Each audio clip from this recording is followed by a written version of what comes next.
no rules. They You're don't here tell to me. hash out your issues diplomatically, right? Yeah. Not to antagonize someone else. Yeah. Thank you. Itu orang Indonesia tuh yang lapor. Paulus Panjaitan. Assalamualaikum warahmatullahi wabarakatuh. Ketemu lagi dengan saya Nasir Usman.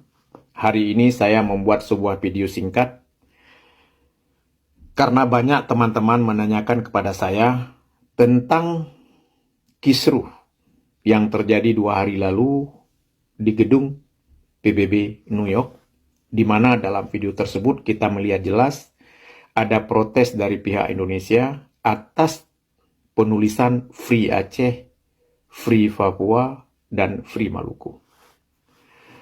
Banyak teman-teman mempertanyakan apakah tujuan aksi kawan-kawan di dalam gedung PBB tersebut ingin memperkeruhkan suasana damai di Aceh.